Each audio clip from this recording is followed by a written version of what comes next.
Good evening from the press box above Faurot Field, where Missouri has just finished off a 34-12 win over South Carolina on homecoming. I'm Gabe DeArmond. This is your Yuengling post-game live show.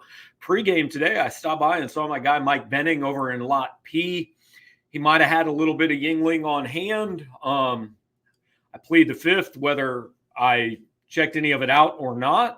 But I have had it before. It is a very good product. They sell it all over the place in Columbia, Missouri. If you're in town for homecoming, if you're anywhere else in the state, honestly, you can get Yuengling anywhere. Highly recommend it. Mike has actually said if you're going to Athens in 2 weeks, which I think a lot of people are going to want to do, if you know who he is and you see him, Yuengling's on him.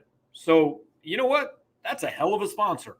So shout out to Yuengling for making this show possible and helping us out. Shout out to the Missouri football team for being 7-1 and getting us more and more attention and viewers as we go along. We bring Jarod Hamilton in.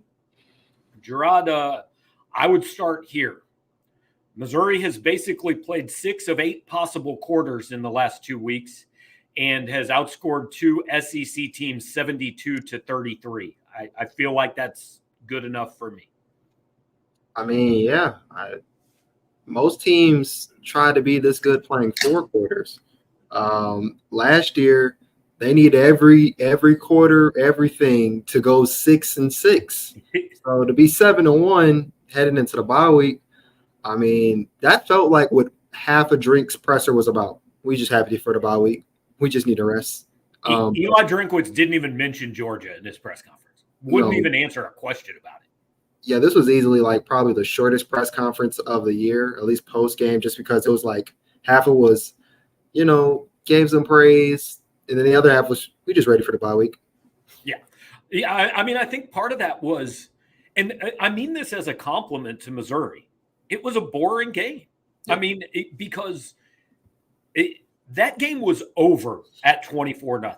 Like nobody knew for sure it was over at 24-0 at the time because there's always weird things that can happen and all that. But in hindsight, that South Carolina team would have needed 6 or 8 quarters to score 24 points on Missouri. And they weren't going to stop them enough. I mean, that game was over when when Harrison Mevis kicked the field goal to make it 24-0. It was over then if it wasn't over before then. It felt like it was over before, but you're a nicer guy. But well, first off, everybody the real attention that we need to pay. I said the score will be 34-24. It was 34-12.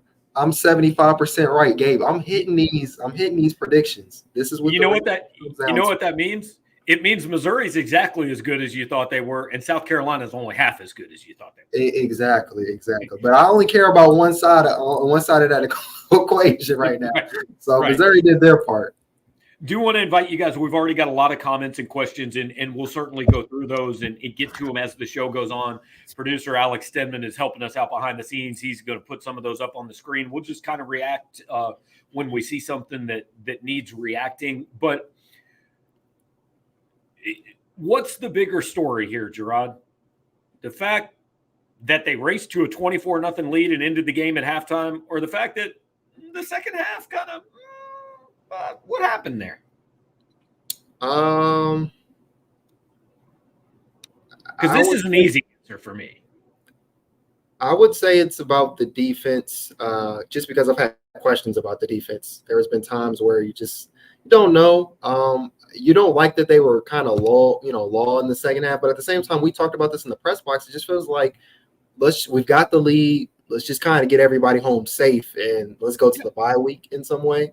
But I think it's more about the defense, just playing that well, because it's been a minute since I said, the defense won the game. The defense was just terrorizing the other team. They didn't play half, a half. They played 4 quarters. So it's the defense for me.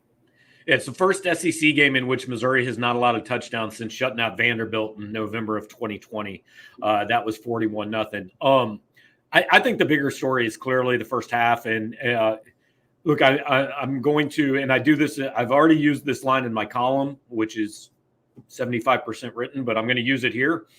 To paraphrase Brian Kelly, sometimes you got to show up in Columbia, Missouri and play like shit and walk out with a win.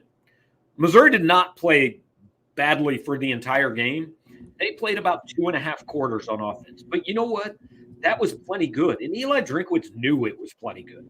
The way his defense was playing, like Jarod, I think I could have played defensive tackle and you could have played defensive end, and South Carolina still couldn't have blocked the other two guys that were there with us. I mean, that team wasn't scoring 24 points, and Eli knew it. And so I think after a couple drives in the third quarter, when he kind of saw his offense out of whack, Luther Burden had already been a little banged up. I think he just said, you know what? Let's just run the ball. Let's burn this clock. Let's get out of here with the win. If it only ends up 24-9, so be it. Like, there are no style points, don't matter. You've still dominated an SEC game. Remember, guys, this was a 7-point spread. There were a lot of people, myself included, who said all week long, hey, you overlooked this one, and South Carolina can come in here and beat you. Like, we're talking about back-to-back SEC games that Missouri has flat-out dominated. Yeah, well, and we talked about this also. So you were closer that this spread could be like, South Carolina could cover it. I was more towards Missouri could actually run away with this game. Again, I was just doing my research throughout the week. It felt like the same way I felt last week doing the research for Kentucky. I know, for Kentucky, it was like, it's a good team, but I was thinking, every stat and stuff I'm researching, they're not that great to me. It's the competition they're playing. And Drink was telling us all week, well, they're better, South Carolina's better than their record. I was doing the stats, and I'm saying, no, they're probably lucky to have 2 wins. So I was thinking, I almost picked this game to be, Mizzou to win by 17 plus. But I was just like, maybe there's something like that, that botch snap by Luke Bauer, something like that can lead to a touchdown to make the game closer. I had one of those things in my mind to make it a 10-point prediction, but hey, I don't think this game would be close.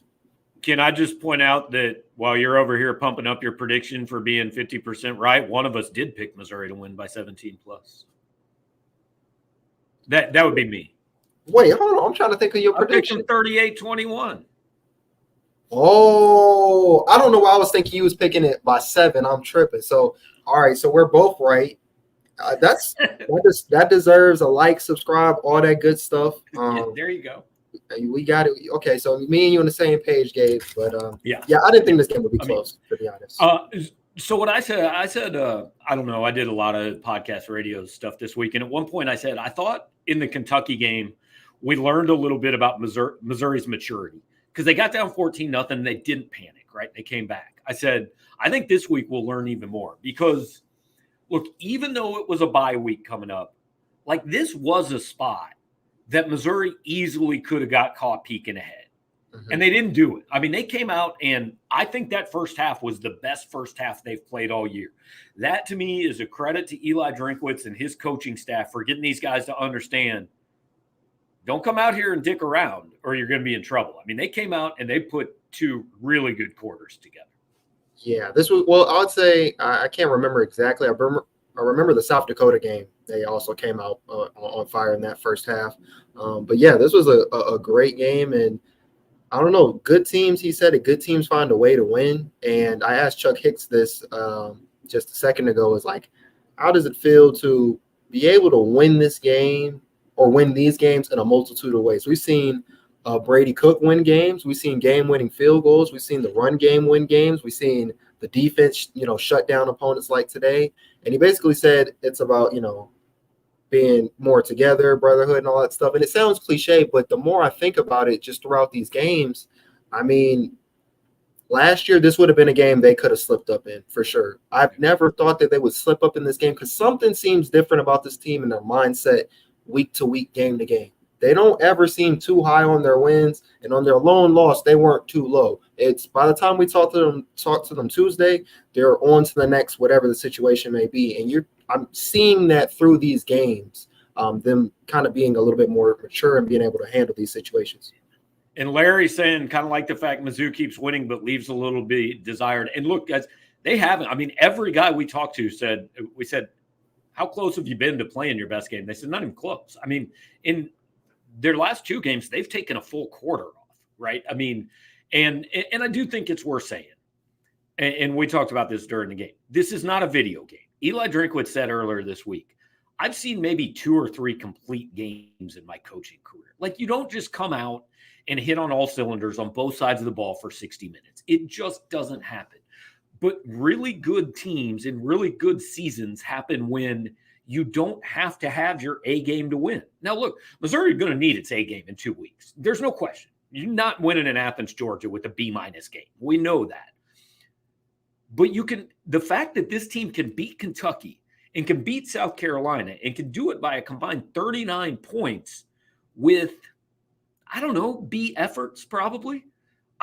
That says something, because those are the teams you're jockeying with for a position in the SEC East every year, right? Like, most years you don't start saying, well, Missouri needs to be better than Georgia. No, most seasons you start and say, be better than Kentucky and South Carolina, you can have a pretty good year. Well, they are clearly far better than both those teams. Absolutely. And to me, 2 weeks' time, they're playing with house money on the road versus Georgia or against Georgia.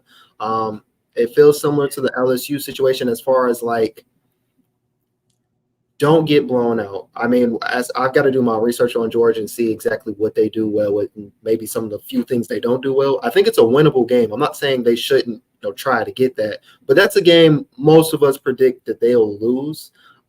So I don't know. I think something else you just said about beating Kentucky and beating South Carolina, beating Tennessee, I think is one of those things that we were thinking, I don't know, but now it's looking like, yeah, maybe we should start looking at that a little bit differently and how we view that game.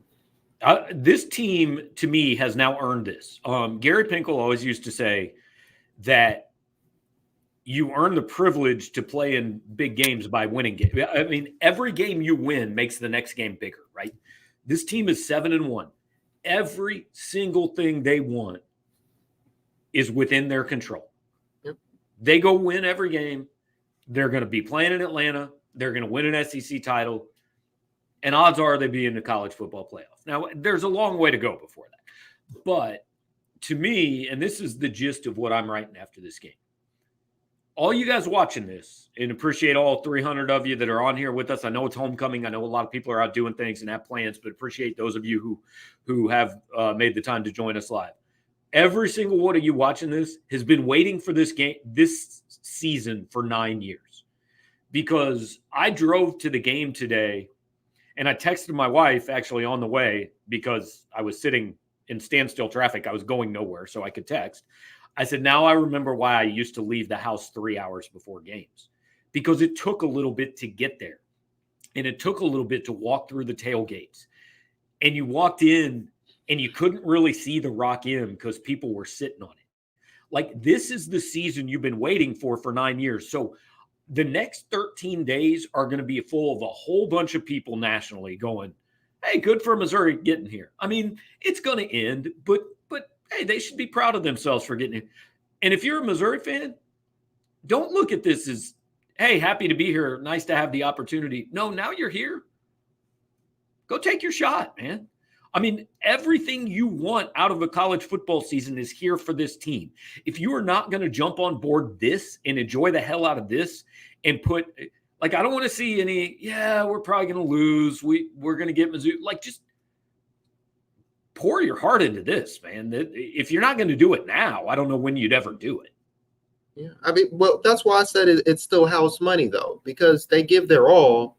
Like, it's not going to wreck a season if you lose. Yeah, which is the best, opportunity to be in. When you really don't have too much to lose, you go all in. The only way that'll be a bad day is if you combine their first quarter last week, their second half. You would get one of those terrible games. Then you're kind of like, oh, okay, you still got to clean up, before you face the rest of your schedule. But yeah, it's house money. This is a game that everybody should be, excited to see what they can do versus the number one team. Yeah, I mean, this is the biggest game this program's played in 9 years. And they've gotten to that because they beat Kansas State in what was the biggest game of Eli's career. And then they beat Kentucky in what was the biggest game of Eli's career. And then they beat South Carolina in what was the biggest game of Eli's career. So Javon brings up a point that we've seen a lot. Need more than one running back to carry the ball. I get it, guys. But Cody Schrader seems fine to me. Like, they keep telling us every week he's hurt. He can handle like I asked him in the postgame, what's the most carries you ever had? And he said, I definitely carried the ball 50 times in high school. And he said, I did it 39 or 40 at Truman State. Like, I get it. But Cody Schrader averaged 6.1 yards a carry. He was, I mean, the second half, the game plan was basically just hand it to Cody, see how much he can get. I'm not really inclined to complain too much about the playing time. I mean, hey, if Cody Schrader just wears down and he's got nothing left for you in week 11 against Florida, then maybe you guys are all going to be right. But I just don't have that many complaints about it. They obviously think he's quite a bit better than the next guy. That, and if he's doing all this supposedly, I'm not supposedly, like his quad is, he is injured and hurt, but it's not hard enough for him to continue to play. He told us he was going through 12-hour treatments, and he's working really hard to be on the field, come game day. So for him to come out on the field and he's balling like this, there shouldn't be any complaints. Then you get this bye week. So if he's been playing through this injury, playing well through the injury, now he has a bye week, you would think he'd be a little bit healthier coming off of that. So I think he should continue getting the ball if he's got the high hand, like Drink has been saying. What's the point of kind of disrupting the flow? Drink did say they was trying to get Jamal Roberts some looks, but it just didn't happen that way because Cody Schrader is averaging 6.1 a pop. I mean, why take him out the game? Yeah. And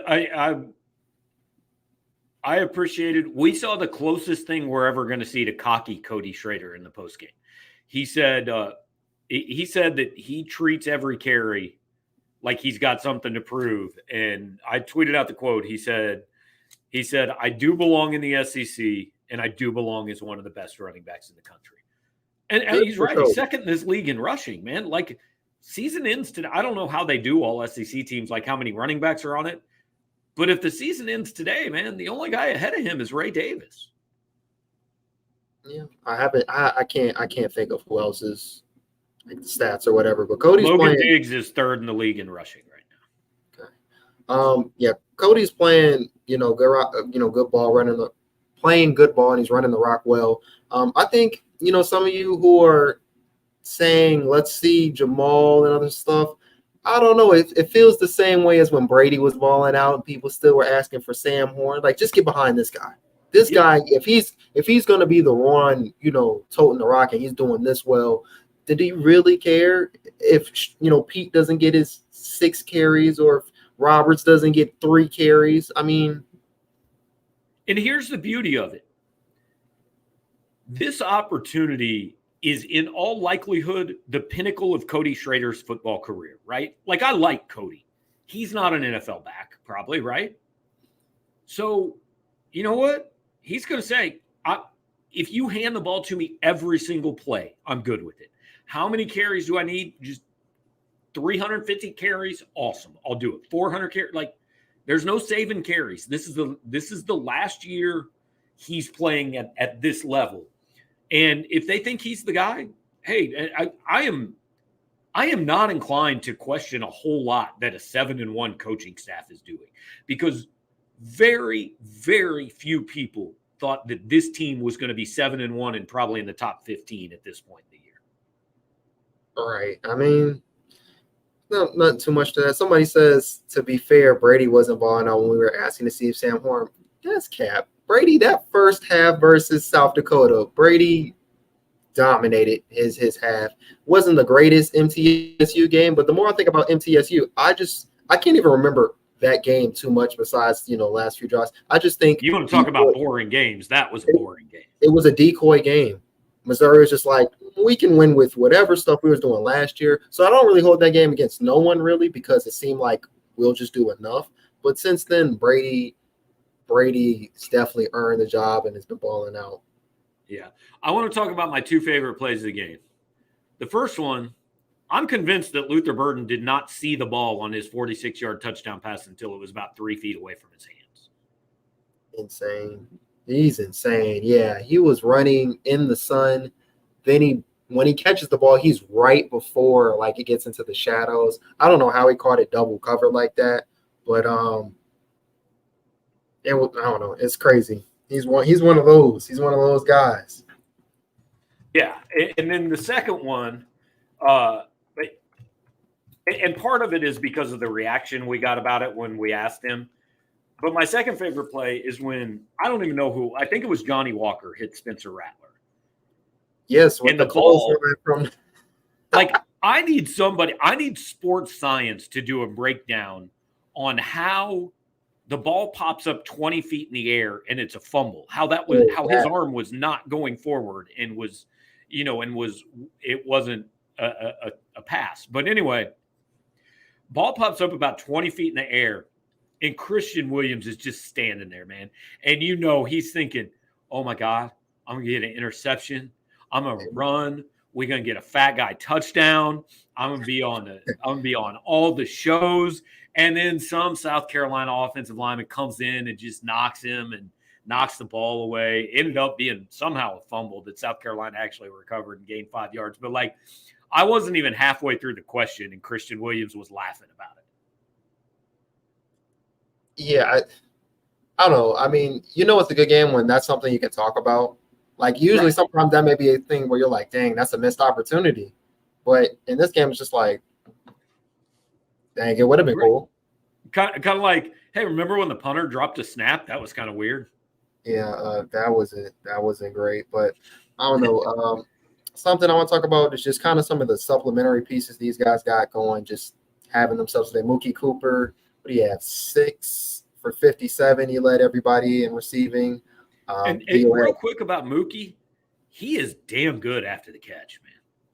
Yeah, 29 yards a yak. But yeah, it just seems like, what did Drink say? Every time he catches the ball, he ends up like 5 yards, at least 5 yards, down the field or whatever.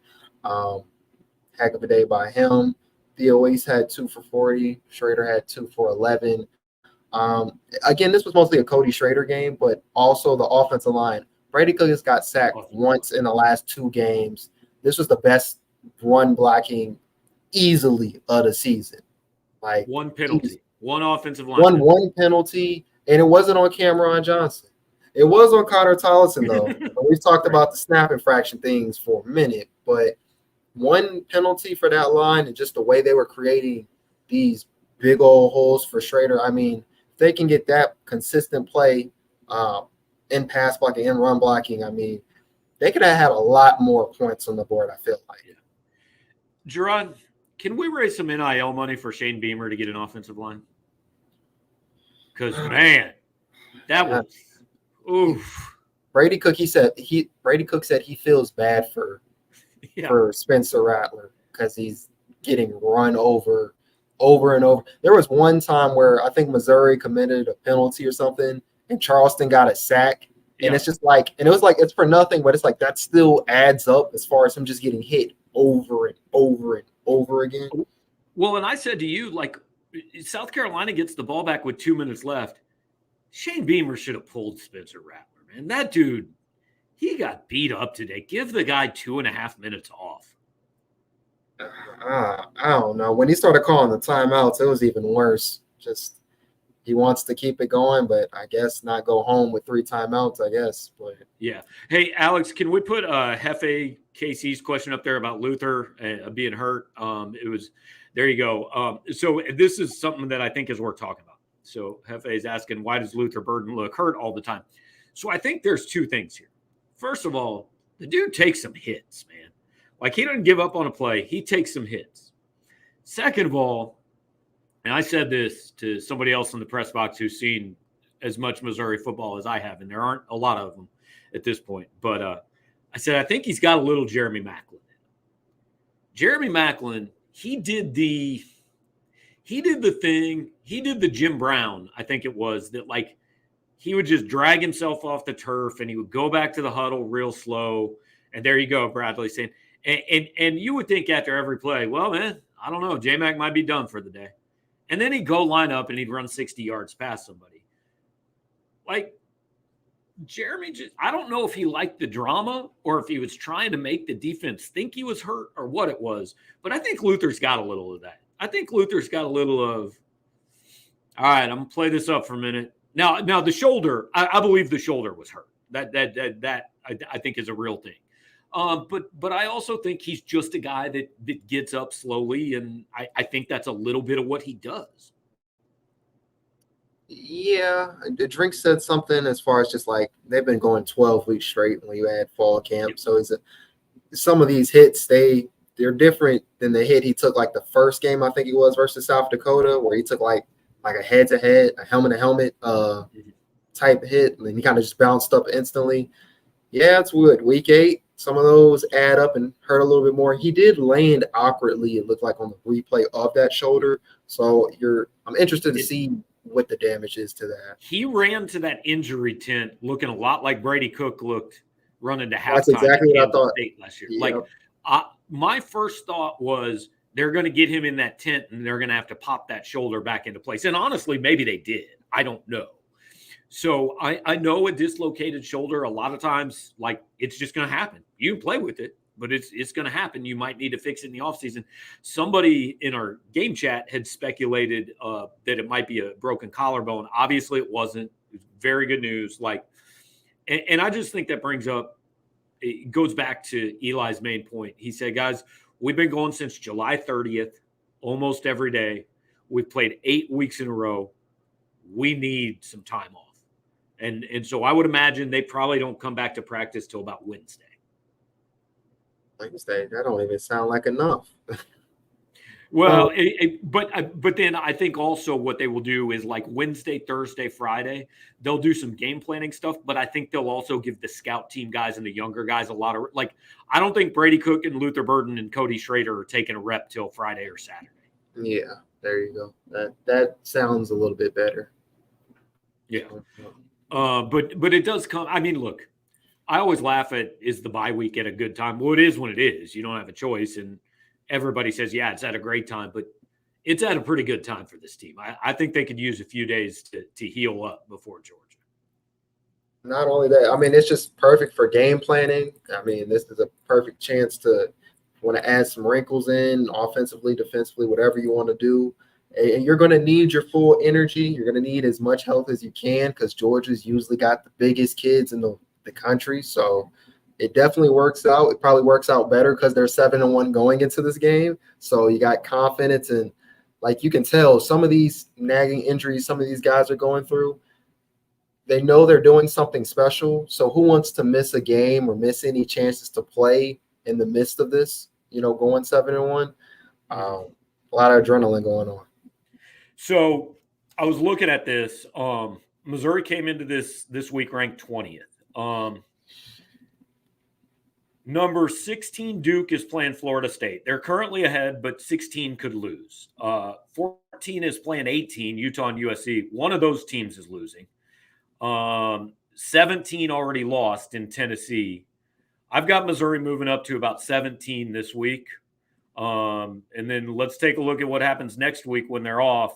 There's not a lot that involve teams in front of them that they could lose. But bottom line, I think Missouri's got a pretty good chance to go into Athens, Georgia as a top 15 team.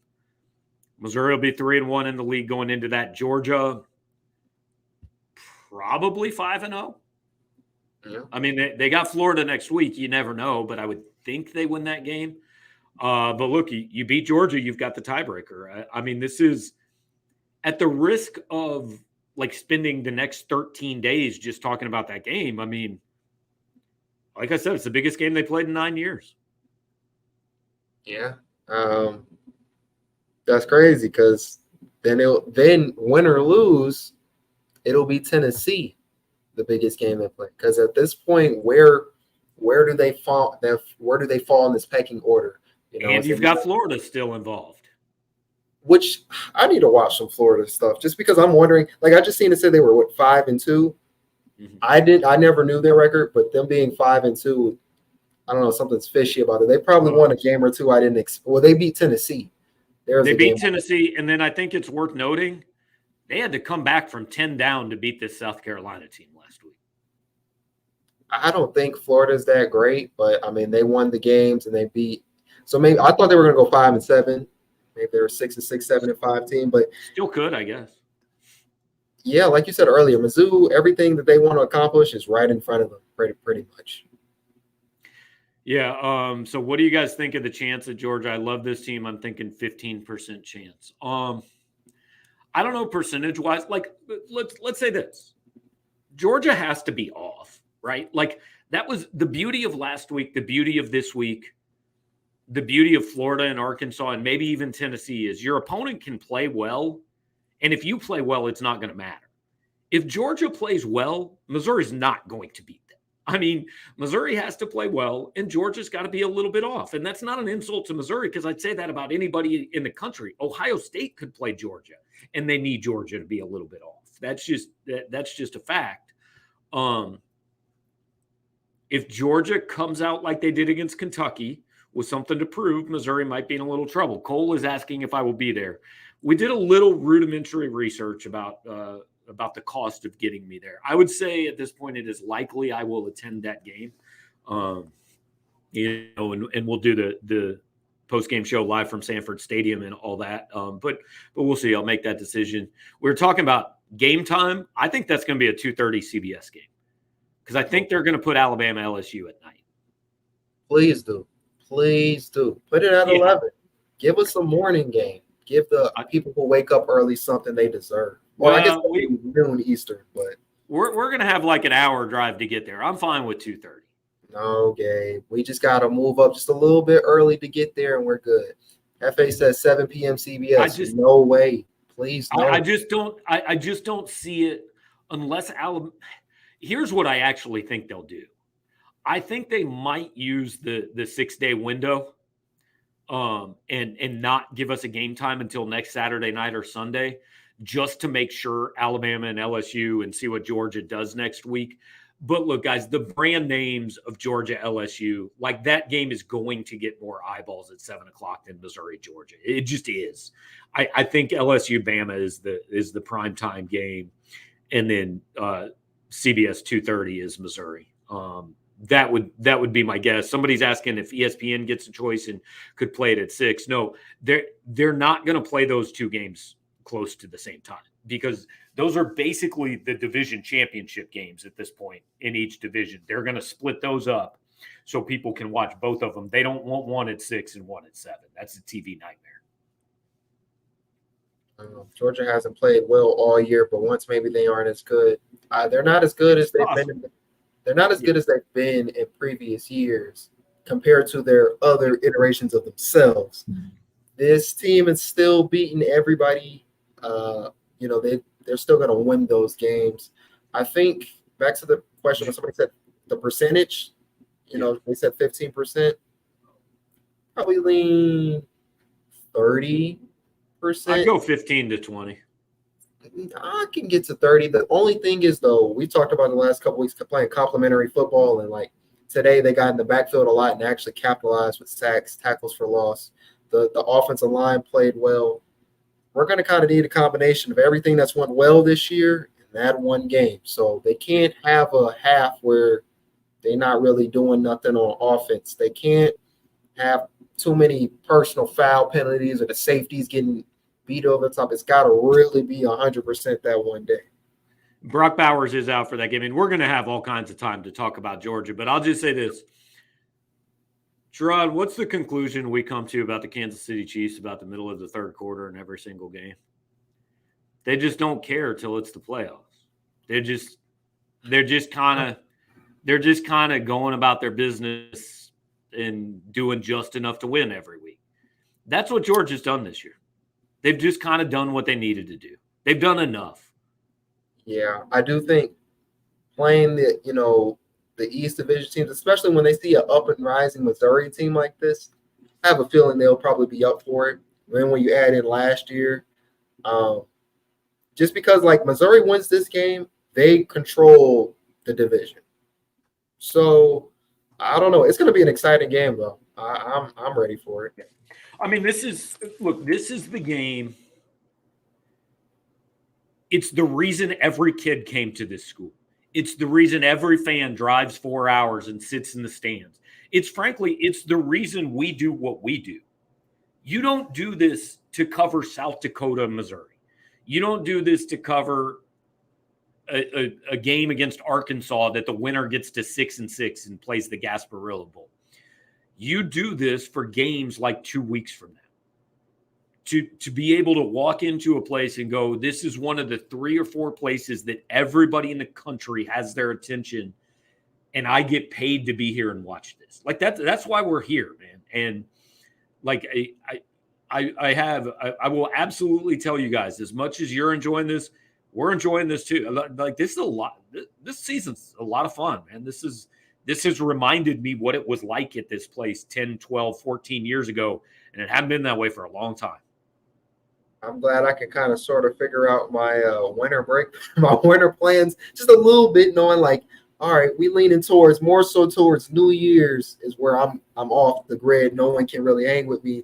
It's the way they're trending. So I mean that's cool. But no, this is a fun season. It makes all the work that we that we do throughout the week that much better. Because I mean I like the work regardless, but when they're winning, there's excitement around it. You're seeing the stadium like how packed the little Rock M thing was. Mm-hmm.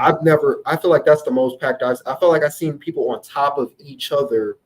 It was that crowded. It was a cool atmosphere for sure. Yeah. We're getting comments about a Duke pick 6. I just wanted to say that when I told Jarod that Duke would make that game close, I was laughed at, and Duke is currently ahead 17-7. Gabe, my predictions only matter for this team right here, man. So anything I'm saying about another team, it's just me talking. I didn't do the research on those teams. I got you. All right. So, guys, appreciate, again, 350 of you hanging out here with us. Again, I know it's homecoming. It's a weekend where a lot of people have a lot of things. A lot of people probably started at the parade at 9 a.m. this morning. So appreciate all you guys making the time to hang out with us and talk about this one for a little bit. I know I'm certainly appreciative that I think this is the first time this year I wrote most of my column in the third quarter. And I think that's my favorite type of game, man. Yeah, must be nice. I'm doing a little bit of some little stuff throughout the game, and then I got to kind of wait for the press conferences. So it's still going to be a little bit for me, but I'm happy that I got an idea of what I can write. That's the plus for me. Yeah. Well, as you get a little older, here's what happens. You don't wait to hear what they say before you write. You write what you want to write, and then you just ask questions to get them to say what you want that fits in there. No, I understand that part, and I try to do that, but trying to write the quick thoughts per quarter. But you got stuff going on. You got more during on the game than me just sitting around here, dicking around in the press box. Yeah, but it's all good. I mean, I'm just so glad this game ain't starting at this time right now. That's what I'm happy about. Amen. 7:40. It's in the books. 34-12 Missouri. Tigers are 7-1. Appreciate all you guys hanging out with us. Before you head out, drop us a like, subscribe to the channel. You'll know when we go live. Schedule's going to be a little bit different this upcoming week because we're going to try to give Jarod a little bit of time off during the bye week. We're going to have a special live show that starts, I'm guessing, about 3:55 from St. Louis University High School on Wednesday. I think you'll all want to be able to tune in for that one. So check that out. Appreciate you being here. Appreciate Alex operating everything behind the scenes and hanging out with us here on homecoming. Alex, we got you done early enough. You're going to be able to go out and enjoy yourself. I imagine Columbia is rather festive tonight. One more shout out to our guys at Yuengling. I got a text from Mike. He said to tell the live chat what's up. He wanted to reiterate that Yuengling is on him in Athens, Georgia in 2 weeks. I don't know if that goes for all 350 of you, but if you see Mike, he might have something for you. So thanks, guys. Missouri 7-1, headed to the bye week. Plenty of stuff to come on the site. Talk to you next time.